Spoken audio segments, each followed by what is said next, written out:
Now, we reviewed the Suzuki Ertiga a few weeks ago, and I gotta say I love that MPV, but some people might find it a bit too vanilla. It's like a bowl of oatmeal. It sustains you, but there's not much excitement there. But with the Suzuki XL7, it aims to change just that perception. What's going on, guys? Roy Robles here for Zigwheels.Ph, and today we've got something awesome for you. Don't call this the Ertiga because this is the Suzuki XL7.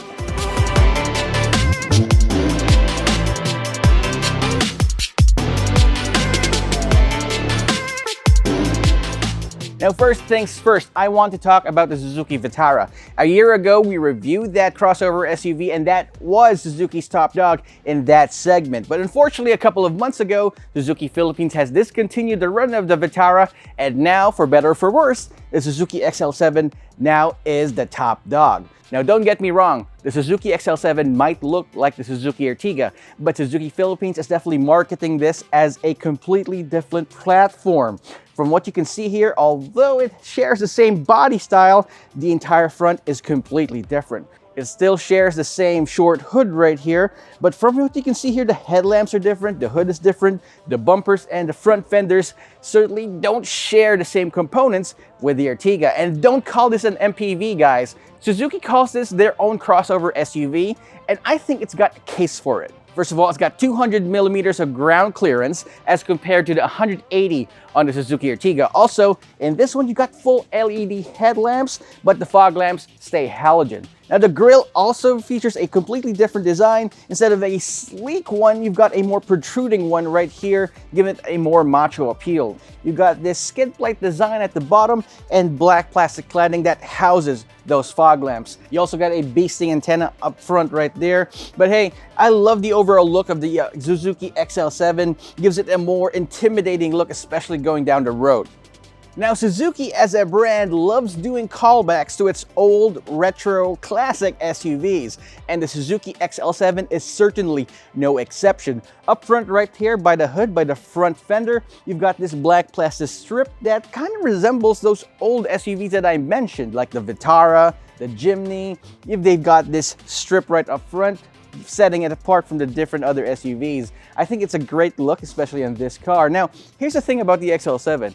Now, Suzuki markets this as a crossover SUV, but I wish that it had bigger wheels. What you got right here are 16-inch alloy wheels. Sure, they're bigger than the 15 inches on the Ertiga, but hey, if you're going for the complete SUV look, I think 17 inches would be the sweet spot. Now, those 16-inch alloy wheels are shot in 195/60 R16 tires, which are a bit thin and small for my taste. I mean, those kinds of tires are fitted in my old 2000 sedan, but I don't think they actually have a place in this kind of crossover SUV. But hey, at least you can change it anytime you want. That's why aftermarket is there. Now, I want to talk about this strip at the bottom right here. It's shot in a silver color right here below, giving it a contrasting look. Speaking of contrast, you've also got this floating roof design up here. You got your roof rails up top, which is a nice and surprising take right here. And of course, chrome door handles. These are the pull type door handles, and so at least it's more modern than other cars out there.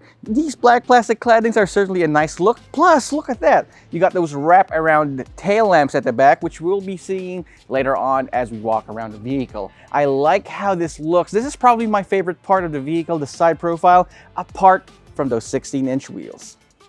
Now, further enhancements can be seen in the rear of the Suzuki XL7 on top of the Suzuki Ertiga. For example, you've got these LED tail lamps. You got this rear skid plate as well. The skid plate is just made of plastic, so don't bring this off-roading. You got this blacked out trim right here that covers the entire latitude of the rear hatch. Now, a couple of things that I don't like here is this third brake lamp. Now, it could have been better if they had some sort of spoiler on top here, but the brake lamp here, the third brake lamp, looks like an afterthought and might have been a lot better, I gotta say.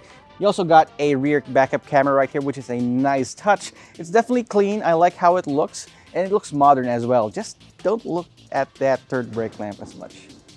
Alright, so inside the Suzuki XL7, you'd find pretty much the same as the Suzuki Ertiga with some nice bits here and there. For example, the first thing that's going to catch your eye is this shiny carbon fiber looking material right here at the dash as well as in the door panels. I gotta say, in my opinion, this is the most convincing of all the carbon fiber trims out there. But don't get me wrong, that's not carbon fiber, guys.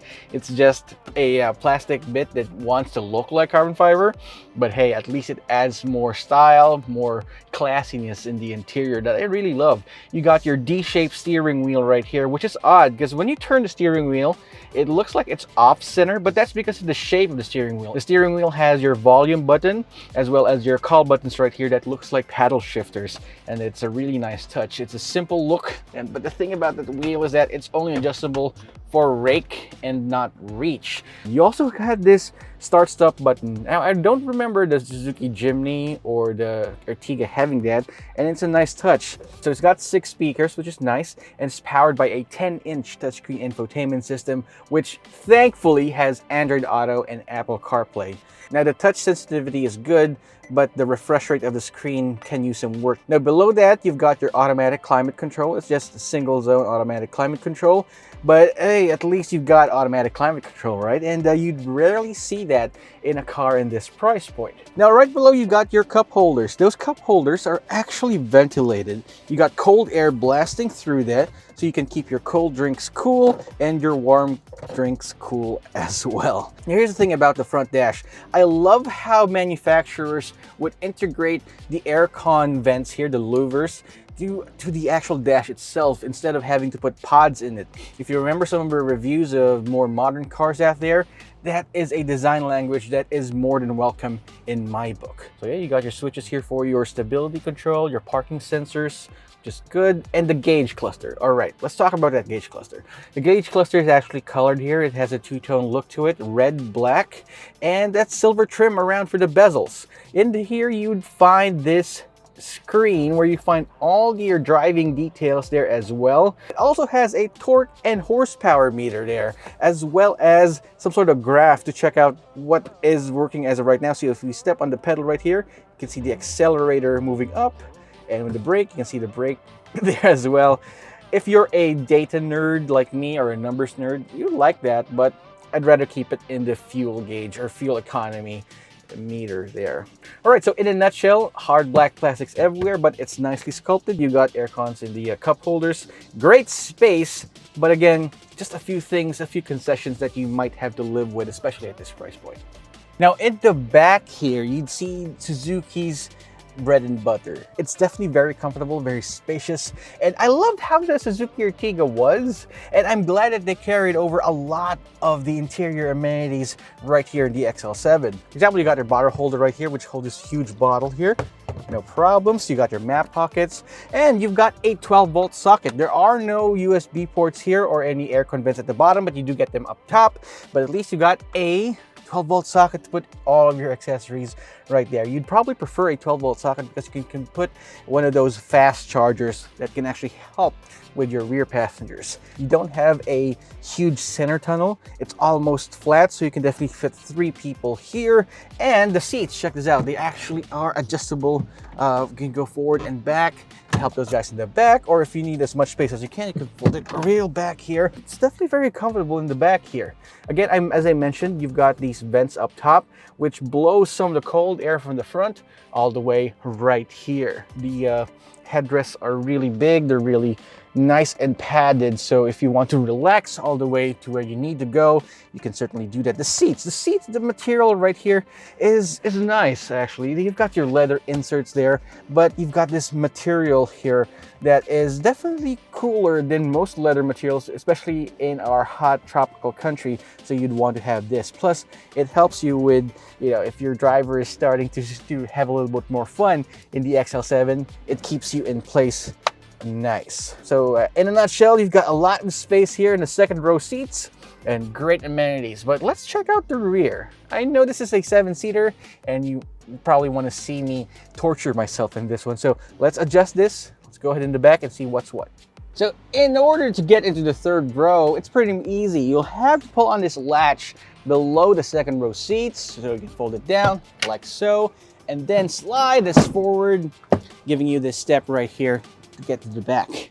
All right, once here, just make sure that you fold this up, and All right, wow.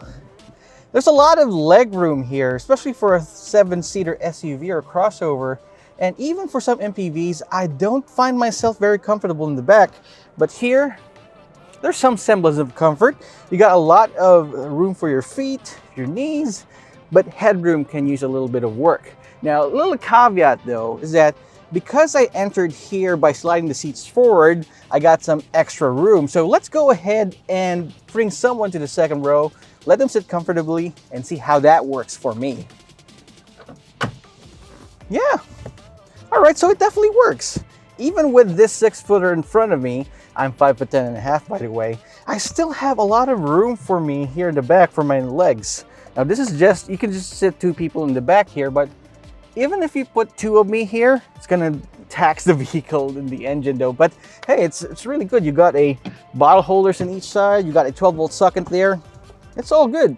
I gotta say, I can live here and probably ride in it for a few hours or so. No, not bad, not bad.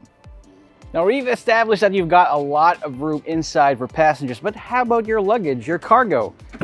Okay, opening up the boot, you've got right here. With the 3rd row seats up, you've got 153 liters of space, plus these small compartments down below where you can put your large, giant Samsung phone right there.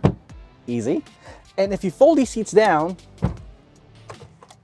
there you go, you got 550 liters of space. Plus, you can actually fold the 2nd row seats. They folded the 60-40 split configuration.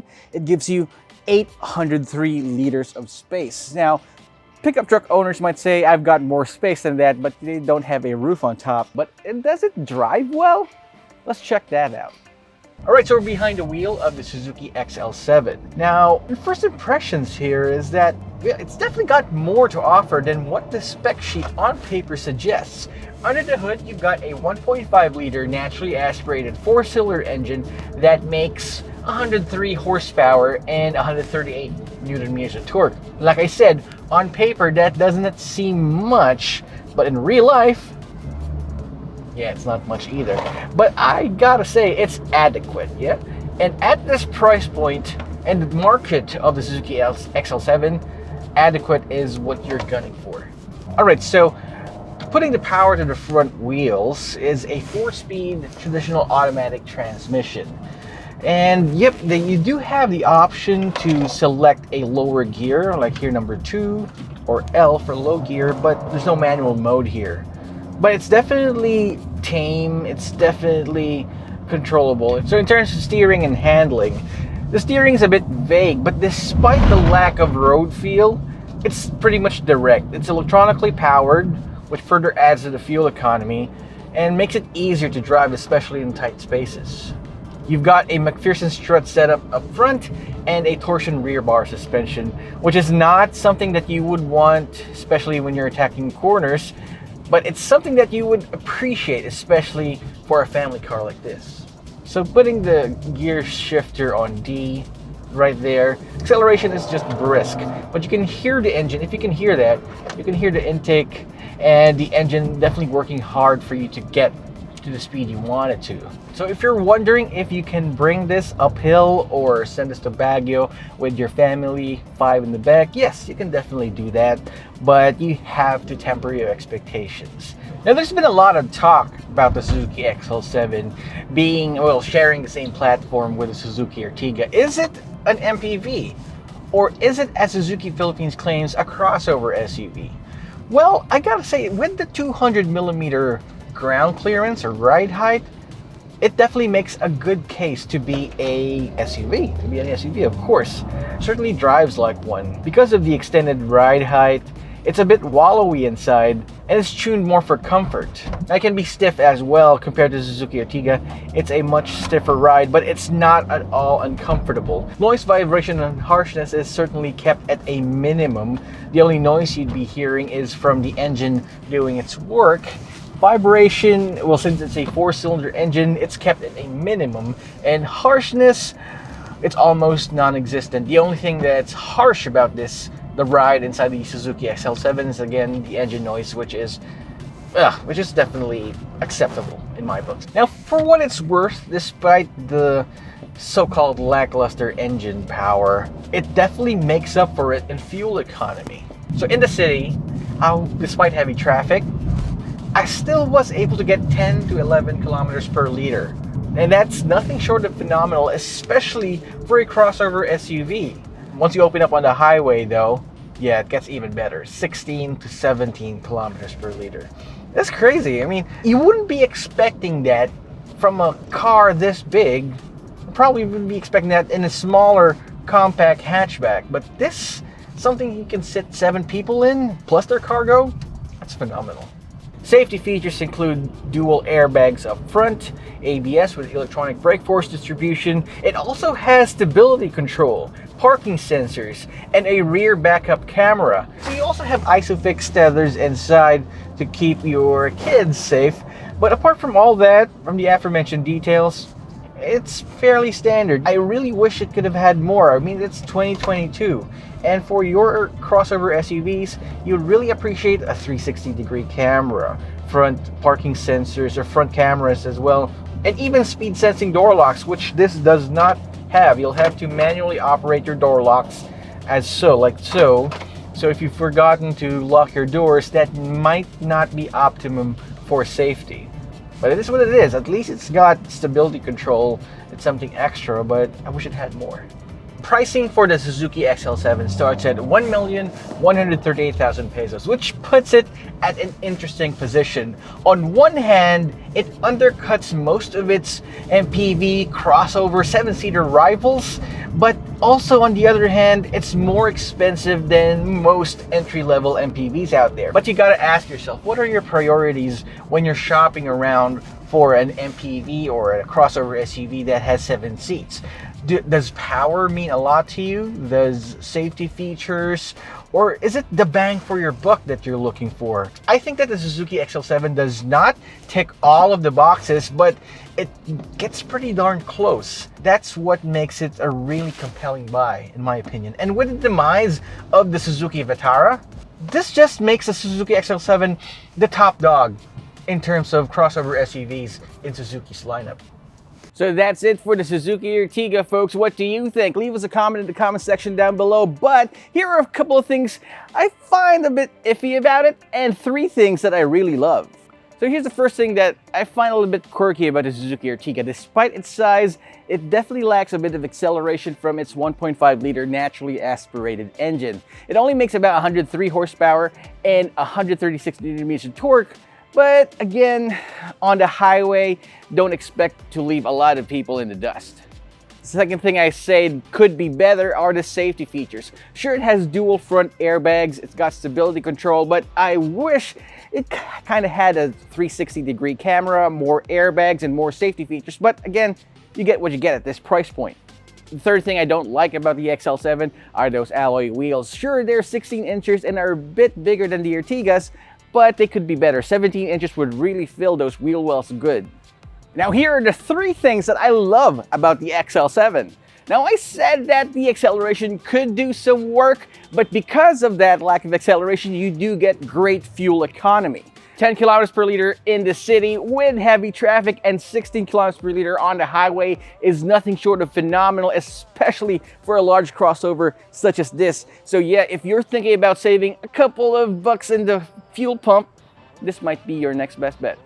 Second of all, I really like how it looks. Now, don't get me wrong, I love the Ertiga that we reviewed a couple of weeks back, but the XL7 just gives a little bit more oomph, a little bit more macho-ness with the overall body style, especially these black plastic landings.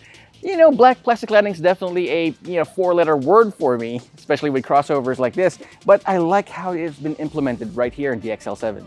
Now, the third thing I love about the Suzuki XL7 is the interior space. Being a Suzuki vehicle, they really know how to maximize the space despite the exterior dimensions. The lack of a really big center tunnel in the second row really helps with interior space. Plus, I can barely fit myself in the third row seats, which is something more than I can say for most 7-seaters out there. And that's my review of the Suzuki XL7. What do you think? Do you think it has what it takes to tug on your heartstrings and buy this crossover SUV, or what Suzuki calls a crossover SUV? Please drop us a comment in the comment section down below. And while you're at it, subscribe to our channel and hit that notification icon so you would not miss any of our videos. Thank you so much for watching, guys. Again, this is Roy Robles from Zigwheels.Ph, and I'll see you guys next time.